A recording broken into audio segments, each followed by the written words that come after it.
Greater Cincinnati is full of young kids doing extraordinary things. It's called Reese's Heart because we have a heart for the homeless. Their drive to help others. Every kid should feel that same self-worth and self-pride that we feel whenever we put on a new pair of shoes. And passion for their craft have earned them national recognition. I never thought that it would be this big. On this episode of Let's Talk Cincy, we talk to the young people sharing their talent. To find out what it takes to get to their level of achievement and what's pushing them to do things far beyond their age. From WLWT, this is Let's Talk Cincy. Choosing to be an inspiration and sharing remarkable talent, today we are bringing together an amazing group of young folks. Welcome to Let's Talk Cincy. I'm Curtis Fuller. And I'm Alexis Rogers. The first group we're going to talk about is known for collecting shoes and giving them to underprivileged children across the world. We've been following the Soul Bros for many years now and found their giving spirit goes far beyond shoes. The Soul Bros Foundation is a nonprofit started in 2015. We first introduced you to Curtis Harrison, Spencer Boyd, and Kellen Newman when they were 8th graders at Seven Hills Middle School. I'm a really big sneakerhead. The self-proclaimed sneakerheads were inspired by Spencer's mom, who told them about children in Jamaica having no shoes at all. So they decided to do something. You know how it feels when you get a new pair of shoes. So we said that we wanted other kids to feel the same self-pride that we do when we put on a new pair of shoes. They started collecting shoes to send to Jamaica. A couple years later, Breland Anderson joined the trio with their mission. Now, in their senior year, they've collected and distributed over 6,000 pairs of sneakers to children in Jamaica, Ghana, Texas, and right here in Greater Cincinnati.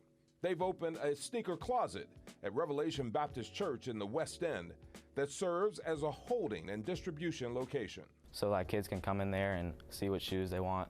Especially we did it now because it's like people are going back to school, so they can get back to school shoes. The Soul Bros have also written and published a children's book called Soul Bros Change the World. Our generation's not lost. We just seek to be inspired. And we just want to inspire the next generation to be something big. They've also hosted a Warm for the Winter drive, giving people coats and boots. While doing all of this, they've become elite athletes in football, baseball, basketball, swimming, and lacrosse. They are also members of the National Honor Society and have been given a number of awards for their work. How about that, huh? So amazing. Well, it is pretty amazing to see how they've grown, first of all. Today, the Soul Bros are in our studio. Curtis, Spencer, Breland, and of course, Kellen couldn't make it, but we'll still have a lot of fun today. Guys, how's it going? I mean, you all have done so much. How's the journey been over these last couple of years as we've seen you grow up? It's been crazy. I mean, you know, we're all seniors this year. We're all in the college process, figuring all that out right now. So it's been a lot, and it's just kind of nostalgic to be able to look back at those clips and all that. It's been great for me. I would imagine the response. Talk about the response over the past few years. Yeah, for sure. So like as it started, you know, when we were 8th graders, a lot of our friends were like, oh yeah, they're just trying to have a big party. They're just asking for our shoes to probably do it for themselves. But you know, as we've grown, I feel like a lot of people have saw that we really are just out there trying to inspire other people so we can really change the world, you know? Agree? Yeah, for the most part. Yeah. For the most part. Yeah. Let's talk about Jamaica. You guys got a chance to physically go. Tell us about that experience. Yeah. Going to Jamaica, that was just so crazy. Just seeing the kids with big smiles on their faces and we're giving them shoes. You know, it's just a really great experience just to make them happy, just to make anybody happy, really. So. Yeah. And what about this children's book? I mean, whose idea was that? Yeah, so we were actually, it was kind of, we were setting up this project to think about like reading our own like favorite children's stories to like our little lower school at my school. Mm-hmm. So some of the kindergartners and stuff. And then we decided like, you know, why don't we just inspire these kids with our story as well? So we kind of, Breland likes to say, we took our time to make it rhyme. Yeah. So we wrote the little children's book one day. We sat in a room. We kind of just started spitting out some rhymes that kind of would reflect our story in a way that kids wouldn't be engaged in. Breland, I can see you, like, I can imagine you in the mirror trying to, like, rhyme it all out, the entire children's book. Like, you just read the whole book, and it's kind of like a rap. So if you could, how has this, we'll go straight down the line, how has this changed you individually? I guess it just makes me think, like, you can see somebody who's, like, not doing well, and you can just go help them. Like, get out and help them. So like, it makes me be a better person in my daily life. For me, it gives me a better appreciation for what I have, you know, and I feel like in a lot of, you know, the kids in my area that we take advantage of what we have. So I feel like this has really humbled a lot of it. So like when we go to Jamaica, we see these kids running around with no shoes on, having so much fun, having so much joy. And I come home, I've seen my friends that they have these nice cars, these nice houses, all their PlayStations, Xboxes, and they're complaining like, my mom didn't get me this. And it's kind of like, it's really humbling experience for me. And it's also made me appreciate my shoes like that much more. Yeah, for sure. Like, for sure. For sure. For me, I'm just really grateful because, you know, it just doesn't make any sense to me how I can have like 50 pair of shoes and there's people out here who don't have anything, walking around with cardboard. That just doesn't logically make sense to me. So I'm just very grateful for everything I have. 50 pair of shoes. I have one pair of Hello. tennis shoes. Well, I have a little bit more than that, but I'm so proud of you all. It's so awesome to see you all grow. Yeah, thank you. I have one pair of tennis shoes. Okay, we're gonna need to get him some new shoes. Yeah, for sure. We got you. The sneaker closet will get you. Size you wear. Coming up, a local teen putting Cincinnati on the map for violin. He started playing at just 4 years old. How Maxwell Fairman's talent took him all the way to the White House and what he plans to do next. But first, we want to introduce you to another talented young person.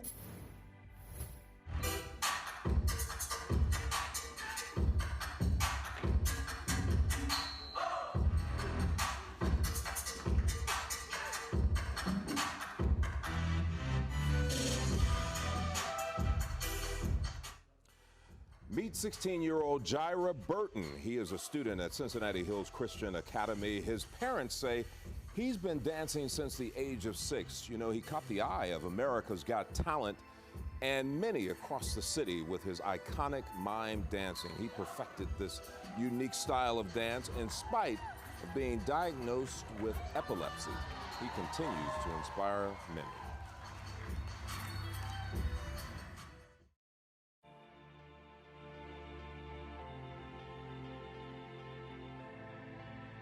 Darling, I still catch a grenade for ya. They're on my head on a blade for Oh my God, ya. little boy? Good I thing. jump in front of a train for ya. Wow, that was singer Anthony Fredrickson from Mason. You know, he auditioned for The Voice through Snapchat, and he got the attention of all the judges, especially Alicia Keys, and made it through multiple rounds of competition. Jan? That's fantastic. Oh my goodness, so much talent. Well, I'm really excited to be here with superstar violinist Maxwell Fairman. As Curtis said, Maxwell played at the White House. He was invited by former President Barack Obama. He just won this past summer the National NAACP AXO Gold Award, and he is only a 10th grader at Walnut Hills High School. Maxwell, welcome. Thank you. So, so Curtis said you've been playing violin since you were 4 years old. Whose idea was it for you to start? It was my idea, actually. I was inspired by my great uncle because I went to his house earlier, and he showed me all sorts of instruments, and then I ended up wanting to play the violin. So at age 4, you told your parents want to play violin. Yeah. Oh my goodness! And so you've been playing since. And how much do you practice? I practice about 3 to 4 hours a day. Wow. So how does that work with school and other activities? I just try to do my homework as quickly as possible, and then if I have other activities, they're going to be violin related anyway. So I guess I get more practice through those too. And was there ever a time when your parents had to say, Maxwell, practice? No, not really. So you started playing violin. You loved it from the start. Yeah, I believe that the drive has to come from within to pursue this kind of career.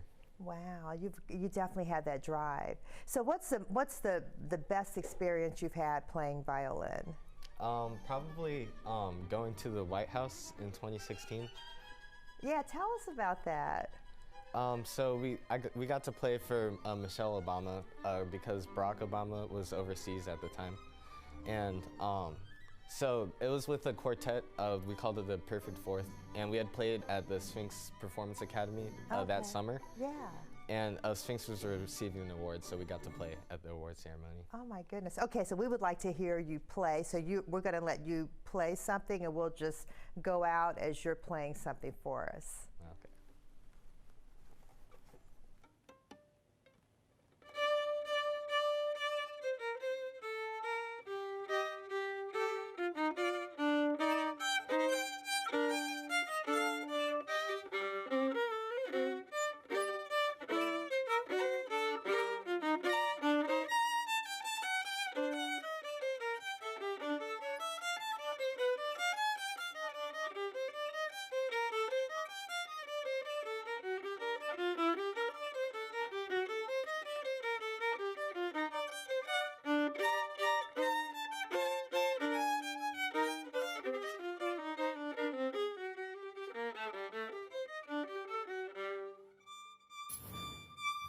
I started making breakfast sandwiches and brewing coffee.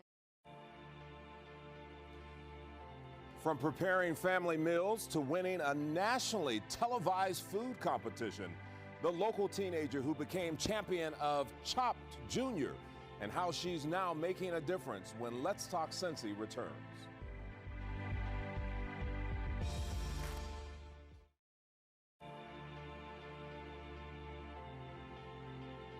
Hi guys, it's me, Madison Brown, the owner of Maddie's Makeup, and today I'm going to be making Christmas holiday lip gloss. And we're all going to get some. A young chemical engineer in the making, that was 9-year-old Maddie. She is the owner of Maddie's Makeup. You see, Maddie and her mom have created their own makeup line using natural ingredients. How about that, huh? Wow. I love that. I So love that smart. too. Oh, and I've been telling you, lip gloss will do you good. I'm gonna get some of Maddie's I'm lip just saying. gloss. There we go. Hey, and we have another impressive young lady. Naja Bray has made a name for herself as a Chopped Junior champion after appearing on the Food Network series and winning $10,000. And that all was when she was just 12 years old in 2016. Naja is now joining us doing big things at age 16. Naja, how's it going? And I think you even brought us some goodies, I see. Yes, I brought macarons for you guys to try. It's been going very, very well. I have been doing so many different things in the community. Yeah. Now she seems serious. I mean, so she is. There we go. All right. So your love of cooking and baking things. Tell us about how that all started. So it started when my baby sister was born. She was in NICU. And I have 3 other siblings that I was taking care of and making things that they were going to eat. And one of my missions was to get my 6-year-old, well, they weren't 6 then, but to get them to eat vegetables, just to get them to branch out and try different things other than chicken nuggets. And I was successful with that. But after that, right, I've always loved the show Chopped, but when they came out with the Chopped Junior, I just signed up one day, just like without thought, and I told my mom, I was like, if you get a call from New York City, it's Chopped, answer it. Oh, yeah. And she actually did, and I remember because she was screaming around the house and just so excited for me. And from there, it was so many different interviews and things in preparation to actually go to New York City and film. It's so amazing seeing you now because I remember when you won and I remember meeting you for the first time then. What's going on now? What's your plans for the future? You're such a driven young lady. I love to see it. Thank you. I have just started my business selling macarons and cupcakes. And so I have been trying to do vendor events. I just did my first vendor event and it was very, very successful. I sold out of everything that I made. It's just been so exciting taking things from Chopped Junior to now me having my own business. All right, so do I get a chance to eat these, or Yes, this is you just for do. decoration No, here? you can try one. They do These look good. are cinnamon roll Tell me. macarons. Okay. Macarons are a French pastry. I like to describe them as like a French. Hello. I like to describe them as like a French sandwich cookie.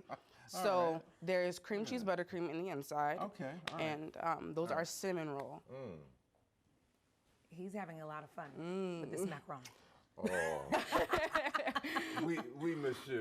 It's just très bien. Thank you. Yeah. Thank you. I'm having way too much fun A on lot this. of fun. A lot of But, fun. you know, This is amazing. This is so, in 10 years, we will see you doing big things. I know it. Yes, I can't definitely. cook anymore because Well, while you're jamming on that, Naja, thank you so much. We are so proud of you. Keep it up, and I know we will see your name in lights. Thank you. Very, very, very soon. Thank You know, you. Naja's not our only talented kid that we have here today. We have so many more, and we couldn't help but feature a young girl from Finneytown whose heart overflows with compassion. Reese Smedley is giving spirit and love for others pushed her to do more for people in need. During the day, Reese Smedley loves being a wildcat at Whitaker Elementary School. I am 8 years old. She takes pride in her work. Yes, she is a worker bee. It's what she does after school that makes a big difference. She calls it Reese's Heart. It's called Reese's Heart because we have a heart for the homeless. Start with the water. Reese creates what she calls blessing bags to hand out to those who are experiencing homelessness in Cincinnati.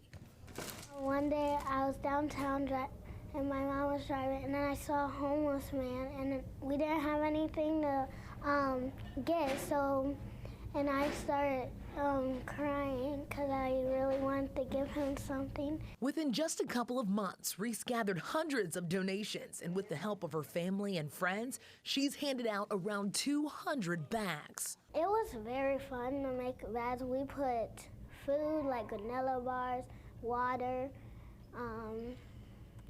and mouthwash, toothpaste, toothbrush, deodorant. And I heard you put in a note. What does the note say? God loves you, be blessed. She saw this need, she felt this compassion for the homeless people, and she saw that she could do something in a very simple way. They know her by name. We go usually on the weekends to just sit and talk with the homeless, and it's really important for Reese to learn their names and have a conversation, understand how they're doing. They always fist bump her, and they're super excited to see her coming. Does your classmates know about what you do with Reese's Heart? I told them a few stories. Yes? What do they think about it? They think that was a good thing to do. Did they ever ask to be involved? Not yet. I think they're a little shy to ask. Reese truly has a heart for all. She's excited to see others around her get involved. I had no idea what an impact she would have to our local community at such a young age. And again, I just see it going further and further for her. Reese might be tiny, but her purpose is enormous. Where do you see Reese's Heart being in 10 years? All over the place, all over the world. Spreading everywhere. When you see homeless people, give bags to them and ask them what their name is and pray for them. Man, isn't she so cute? She is. I love what she's doing, and Reese is scheduled to teach an adult women's group how to give back through her organization, and she's going to start having these community parties where people can host them at their houses to raise funds so that way they can have things to give in the bags. Good. Not just for kids, just adults can for do us these too. things? Oh, Big wow. kids like us can good. go and be cool with Reese. I will be there. With the macarons. Yeah, of course. When we come back on Let's Talk Cincy, she's already danced with Radio City Rockettes, and she has not even graduated from high school. We're going to introduce you to Ava Sign and the next amazing role she's preparing for this holiday season. Hi everyone, welcome to Amazing Amy Cooking. Yet we introduced you to Liana Jones, better known online as Amazing Amy. That was back in 2018. Her mother decided to use cooking as a way for Liana to practice her speech. It turned out to be a great ingredient for learning that's still going strong.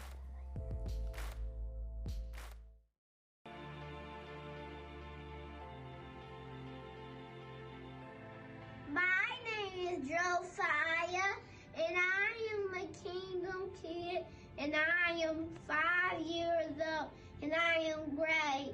But you want to know what Josiah means? God helps, God heals, and God supports. Remember, parents, train up a child in the way he should go. And when he is old, he will not depart from it.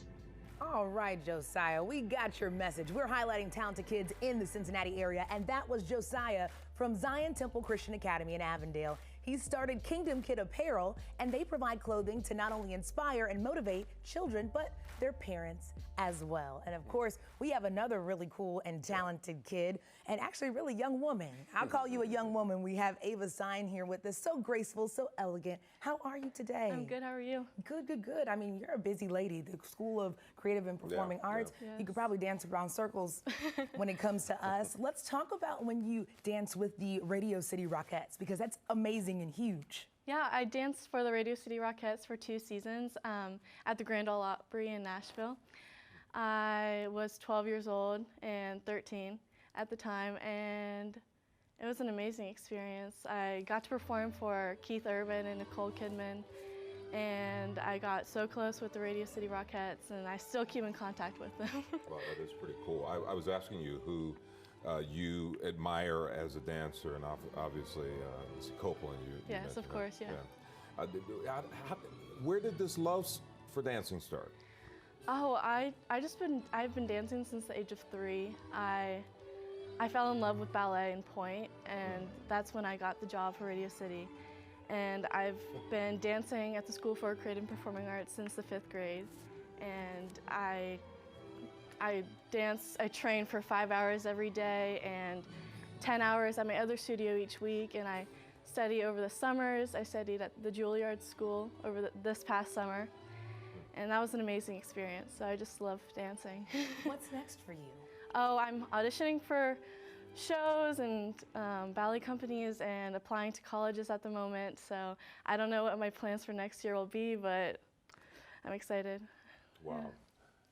Yeah, talk about what's coming up this holiday. Are you in a holiday show? Yes, I'm at the School for Creative Performing Arts performing as Sugar Plum and the Snow Queen for the Nutcracker. And I'm also going to be in the weighted show at the Aronoff performing as Mary.